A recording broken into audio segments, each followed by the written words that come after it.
Hello dear students, welcome back to my another video. So last class में D block में मैंने properties जो थी वो हाफ कंप्लीट करी थी डी ब्लॉक एलिमेंट्स की। तो आज जो बची हुई प्रॉपर्टीज़ है उसको कंप्लीट करेंगे, ठीक है, along with some important compounds. So उसके बाद के प्रॉपर्टीज़ में आता है फॉर्मेशन ऑफ कलर्ड आयन, ठीक है, फॉर्मेशन ऑफ कलर्ड आयन्स। तो आप यहाँ पे लिख लेना कि मोस्ट ऑफ द कंपाउंड्स, ठीक है, most of the compounds of transition element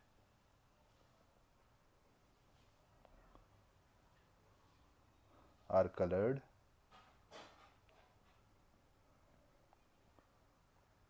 due to, so there are two phenomenon through which color is coming into the D block elements, in which the first one is DD transition and the second one is the charge transfer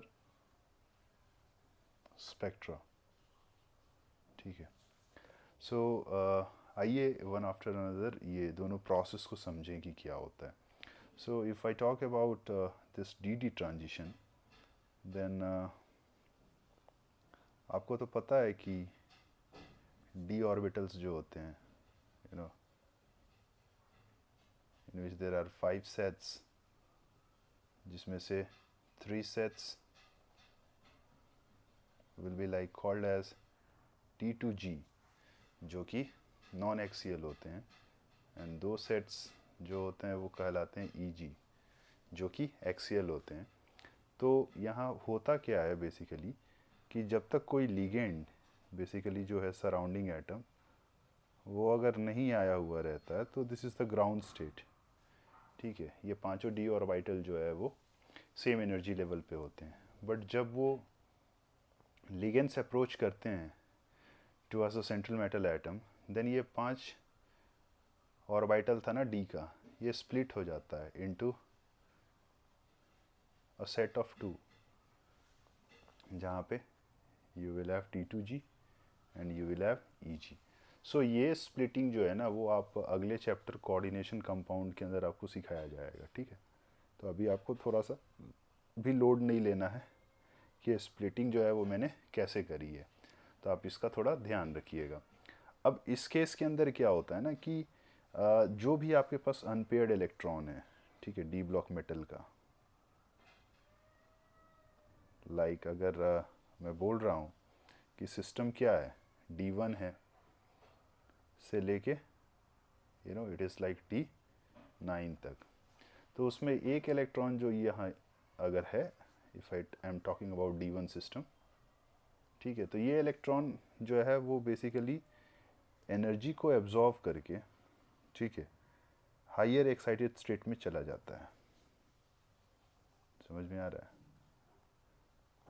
basically excite हो रहा है, and इस point of time पे यहाँ पे वो 10⁻⁻8 second तक रहता है, एंड देन फिर क्या करता है, फिर वो एनर्जी एमिट करता है, ठीक है। एंड इस एमिटेड एनर्जी के कारण डी ब्लॉक मेटल्स के अंदर कलर आता है। तो ये जो एमिटेड कलर है ना, ये हमेशा कॉम्प्लीमेंट्री कलर होता है,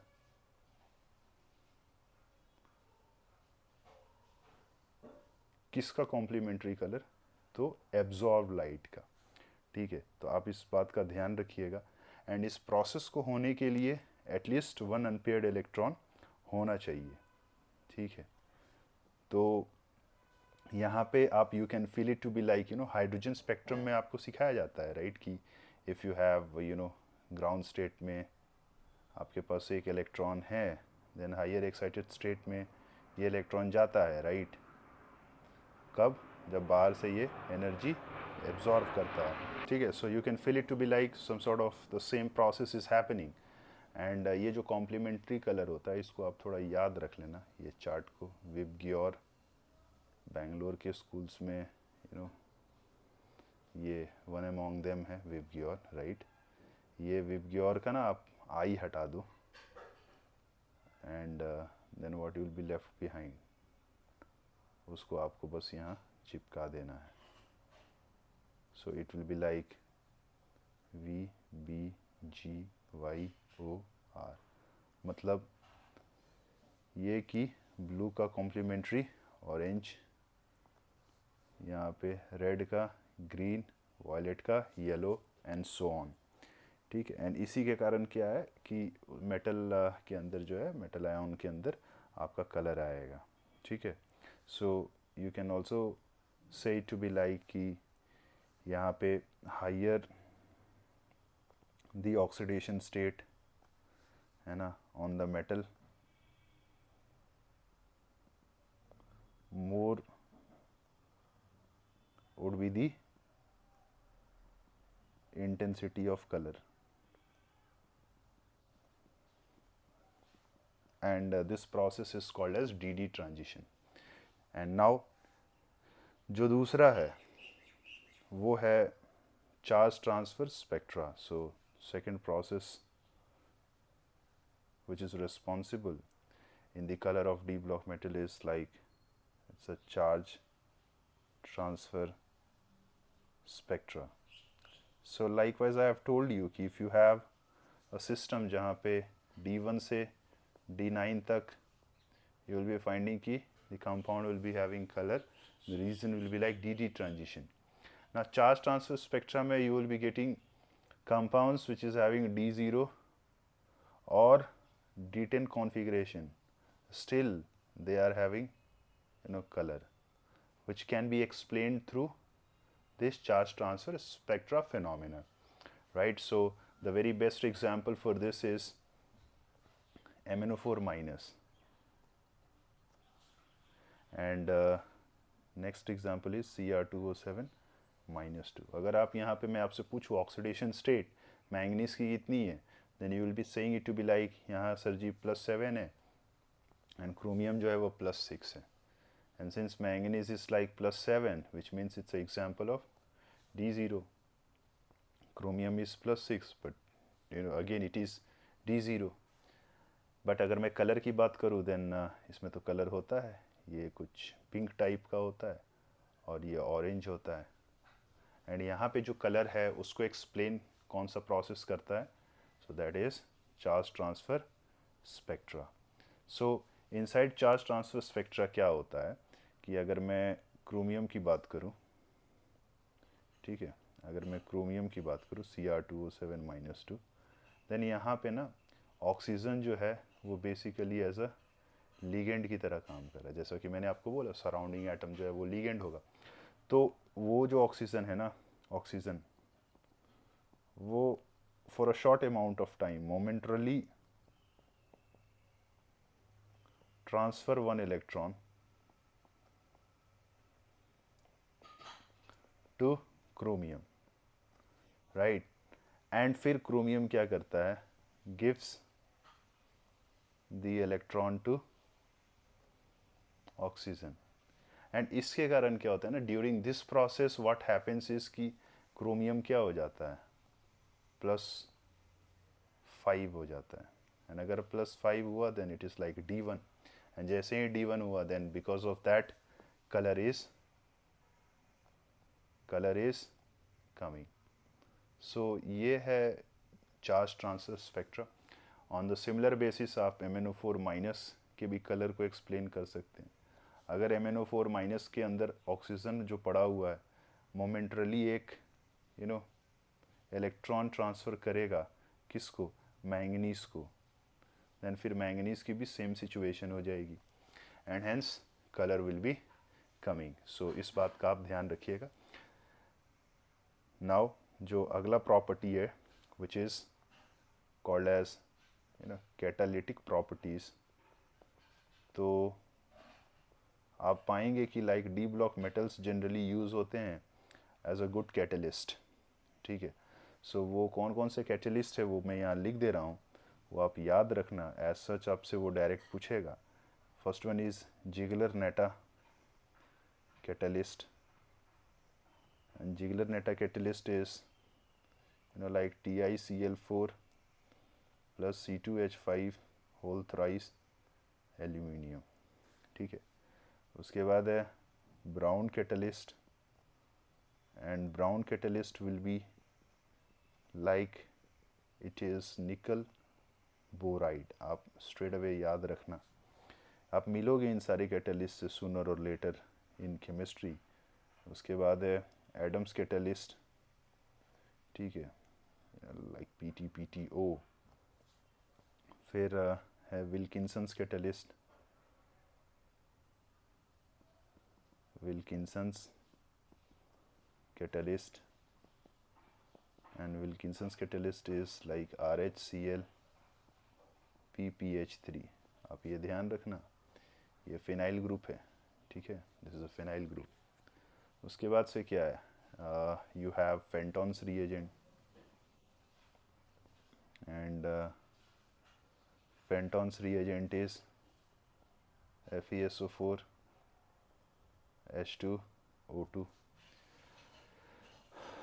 उसके बाद you know this one like Lindlar's catalyst, it is like H2PD BaSO4, ठीक है। कॉन्टैक्ट प्रोसेस में हम लोग कौन सा कैटलिस्ट यूज़ करते हैं, इट इज़ V2O5। तो आप इन सारे कैटलिस्ट को याद रखिएगा। This much is more than enough considering कि आप अभी 12th में अभी नए नए आए हो एंड ऑल। जैसे ही आप पॉलीमर के अंदर घुसोगे ना 12th में ही आखिरी चैप्टर्स के अंदर, then you will come across with polymer के चैप्टर में और फिर एल्डिहाइड कीटोन के चैप्टर में। Now next is like, next property is to have interstitial compounds. So interstitial compound, I think spelling गलत हो गया, it will be like INTERSTITIAL, ठीक है। So next is interstitial compound. Inside interstitial compounds ये बोला जाता है कि transition element form interstitial compounds. आप जब सॉलिड स्टेट पढ़ोगे देन इंटरस्टिशियल कंपाउंड वहाँ पे आपको बहुत अच्छे से सिखाया जाएगा। तो दरअसल क्या होता है कि यहाँ पे मेटल लैटिस होता है, ठीक है। तो आप ये एज्यूम करो कि ये मेटल लैटिस है, एंड इट इस मेटल लैटिस के अंदर ये जो स्पेस खाली है, ठीक है, ये स्पेस को हम लोग क्या बोलते हैं, इंटरस्टिशियल साइट बोल लो या फिर वॉइड्स बोल लो। तो दरअसल डिफेक्ट्स के कारण क्रिस्टल के अंदर यहाँ पे क्या होता है कि छोटे छोटे स्मॉल साइज्ड एटम जो होते हैं, like hydrogen, boron, carbon, nitrogen, वो इन वॉइड्स में जाकर ट्रैप्ड हो जाते हैं, ठीक है। एंड वॉइड्स में जाने के कारण जब वो ट्रैप्ड हो जाएंगे, so because of this non stoichiometric compounds are form. And non stoichiometric compounds वो होते हैं जो लॉ ऑफ डेफिनेट प्रोपोर्शन को फॉलो नहीं करते हैं, ठीक है। सो एग्जाम्पल अगर लिखना होगा then it will be like Fe0.940। ये सब रेडॉक्स में आपको 11th में सिखाया गया होगा, ठीक है। एंड ये जो इंटरस्टिशियल कंपाउंड्स होते हैं, this interstitial compounds are what, they are very much hard, having a very high MP and BP, ठीक है। सो आप ये सब ध्यान रखिएगा। उसके बाद से इंटरस्टिशियल कंपाउंड्स के बाद से जो the last property is like it is alloy formation.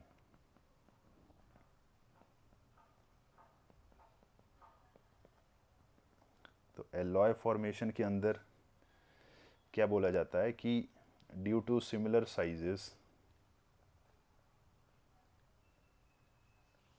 Of transition elements,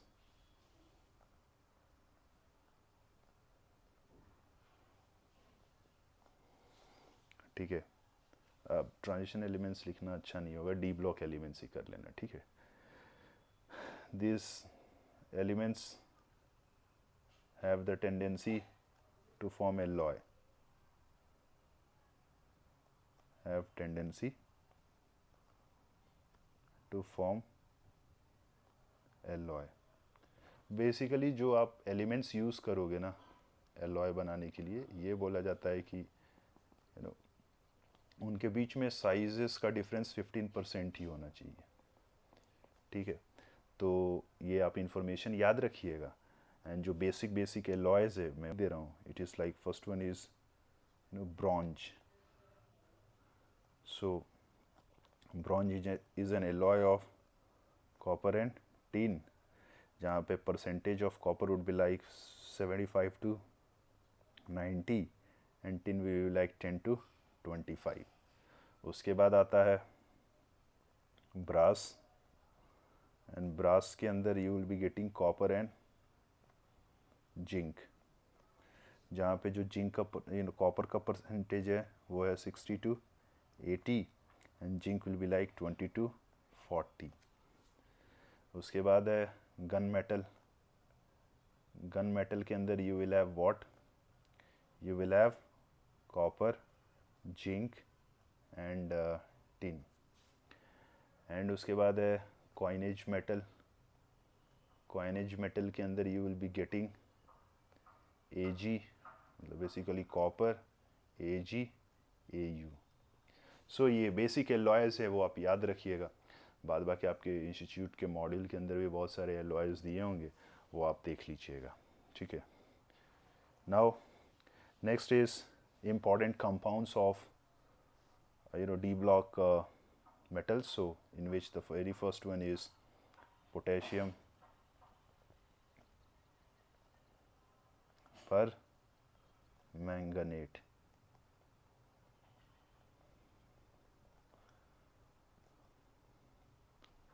so इसको बनाते कैसे हैं, so that is the very first point। so first point is like preparation, and इसके बारे में बोला जाता है कि it is by prepared by heating pyrolusite ore, ठीक है, with an alkali in the presence of oxygen with some oxidizing agent like HNO3, ठीक है। तो ये दरअसल पायरोलुसाइट और जो होता है वो होता है MnO2, ठीक है। ये एक आपका ब्लैक सॉलिड होता है, एंड यहाँ पे MnO2 KOH O2 के प्रेजेंस में हीट करते हैं, तो K2MnO4 बनता है along with it H2O। सो आप ये ध्यान रखिएगा। एंड इसका कलर जो है वो इम्पॉर्टेंट है, and its colour is green. उसके बाद क्या होता है ना कि आप इस K2MnO4 को, ठीक है, इससे हम लोग जो है वो MnO4 माइनस बनाते हैं। तो बेसिकली इसका जब एसिडिक हाइड्रोलिसिस होता है, acidic hydrolysis, then you will be getting MnO4 minus। या फिर आप इसका इलेक्ट्रोलाइटिक ऑक्सीडेशन करा दोगे, then also you will be getting MnO4 minus। या फिर आप इसको जो है वो पासिंग O3 और Cl2, देन स्टिल आपको क्या मिलेगा, MnO4 माइनस। तो ये अलग अलग टाइप का प्रोसेस है आफ्टर हैविंग K2MnO4, जिससे कि आपको MnO4 माइनस मिल जाएगा। नाउ यहाँ KOH एंड O2 के कॉम्बिनेशन को फ्यूजन मिक्सचर बोलते हैं, तो आप इस बात का ध्यान रखिएगा। It is called as fusion mixture.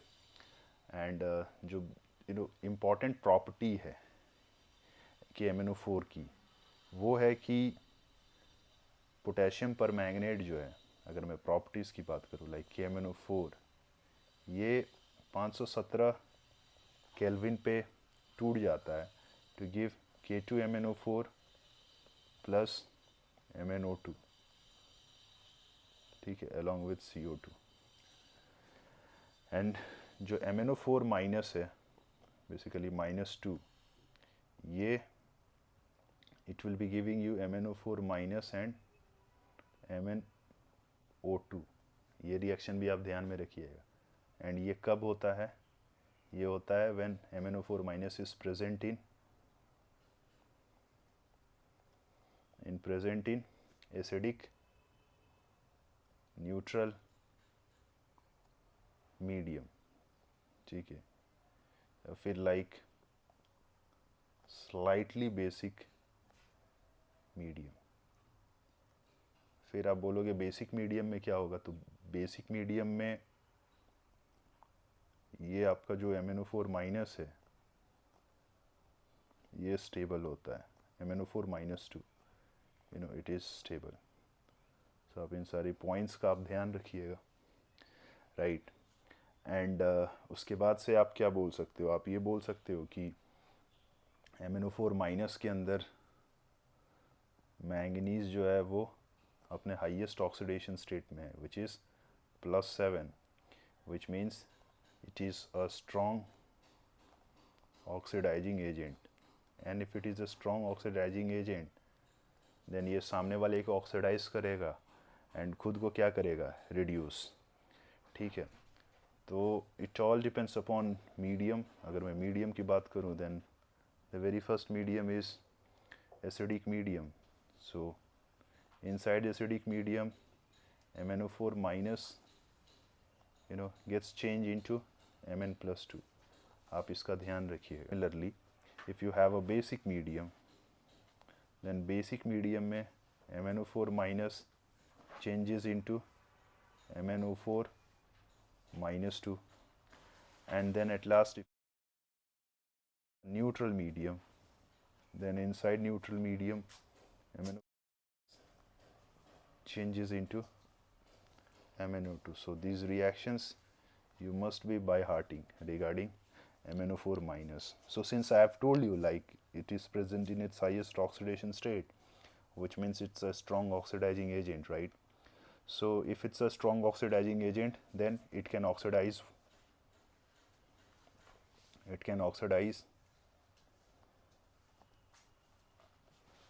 oxalate ion into CO2. So the very first one is like C2O4 -2 to CO2, ठीक है। फिर आप रिएक्शन कैसे लिखोगे? आप लिख लेना MnO4 minus C2O4 -2, in acidic medium it itself gets converted into Mn+2 and this will be like CO2. Now the next step is to balance the reaction. And how you will be balancing the reaction? You can use oxidation number method to balance the reaction. So आप ये ध्यान रखिएगा। Now second one will be like what? Ferrous will get converted into ferric. Again you can write the same kind of reaction. Third one will be like H2S2 sulfur, है ना? Again you can write the similar kind of reaction. Fourth one will be like SO3 -2 to SO4 -2. So which basically is what? You have sulfite and sulfide to sulfate things are going. फिर पांचवा में क्या हो जाएगा? पांचवा में हो जाएगा you will be having NO2 minus to NO3 minus. So it will be like nitrite to what? Nitrate. समझ में आ रहा है? And then iodide to iodine. तो ये भी आप ध्यान रखिएगा, ठीक है। एंड बैलेंसिंग आप कर लीजिएगा, जैसा कि मैंने आपको बोला कि बैलेंसिंग आपको कैसे करना है? Through oxidation number method. Then basic medium में if I talk about then basic medium के अंदर, या फिर आप न्यूट्रल भी ले लो, ठीक है, it will be like slightly basic और न्यूट्रल मीडियम के अंदर what you will be getting, ये दोनों भी बहुत इंपॉर्टेंट रिएक्शन है which is there in NCERT. I minus gets converted into IO3 minus, and the second one is S2O3 minus 2, which basically is thiosulfate, is converted into SO4 minus 2. तो ये भी आप याद रखना, ठीक है. एंड अगेन बैलेंसिंग आप देख लेना. Now if I talk about MnO4 minus, then this will be the structure, है ना. And if I talk about p pi d pi bonding is how much, then what will be your answer? ले लो p pi d pi, कर दो answer 3 इसका, ठीक है. Now we are left behind with K2Cr2O7, ठीक है. So K2Cr2O7 and F block elements, I will be taking it in next class. So आज के लिए इतना ही. जैसा कि मुझे याद आ रहा है कि लास्ट क्लास में मैंने बोला था regarding melting point of 3D series, I have told कि manganese will have lowest after zinc, but नहीं, आफ्टर जिंक मैंगनीज नहीं आता है, कॉपर आता है, ठीक है. सो ये आप मॉडिफाई कर लेना अपने नोट्स को, ठीक है. कॉपर आता है, पहले जिंक रहेगा, ठीक है, फिर कॉपर एंड देन मैंगनीज, ठीक है. Zinc will have lowest MP. सो ठीक है, मिलेंगे अगले वीडियो में K2Cr2O7 and F block elements के साथ. Till then take care, bye bye.